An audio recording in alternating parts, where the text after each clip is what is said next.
పెట్టుబడుల పేరు మీద మీకు ఆశ పెడుతున్నారా? ఎక్కువ మిత్తిస్తామంటే ఆశ కోతే అంతే సంగతి. చైన్ మార్కెట్తో జాగ్రత్తగా ఉండండి. ప్రజలారా మేలుకోండి. వాళ్ళని వీళ్ళని నమ్మి మీ పైసలు పోగొట్టుకోకండి. సోషల్ మీడియాలో పోస్టులు పెడతారు, మైకుల ముంగట చెప్తుంటారు పోలీసులు. కానీ గిడ ఉల్టా చెప్పినందుకే ఓగలు గిట్ల బోర్ల పడ్డారు. పైసలు తీసుకొని ఎవరన్నా మోసం చేస్తే స్టేషన్లా కంప్లైంట్ ఇస్తారు. కానీ కొత్తగూడెంలా పోలీసులే నిండా ముంచిర్రుల్లా. 1,10 లక్షలు కాదు, 1,82,00,000. గమ్మతేందంటే ఎస్ఐలిద్దరిగిన అన్నదమ్ములే. ఒకరు భద్రాచలంలా, ఇంకొకరు ఖమ్మంలో డ్యూటీ.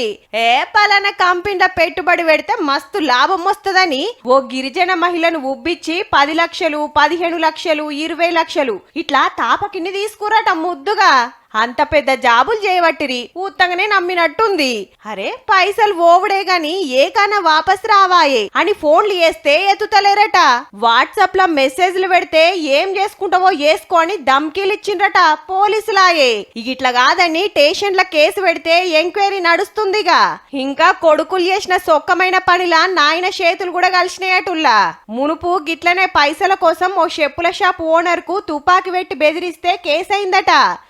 ఉదార్కం చేసిండో ఏమో మరి. అన్న భార్య పానం తీసుకుంటే గా కేసులా ఇద్దరు జైలుకు పోయి సస్పెండ్ అయిండ్రు. ఇంకా డ్యూటీలకు ఎక్కక ముందే ఈ కొత్త కథతోటి జాబులే వైతట్టున్నాయి.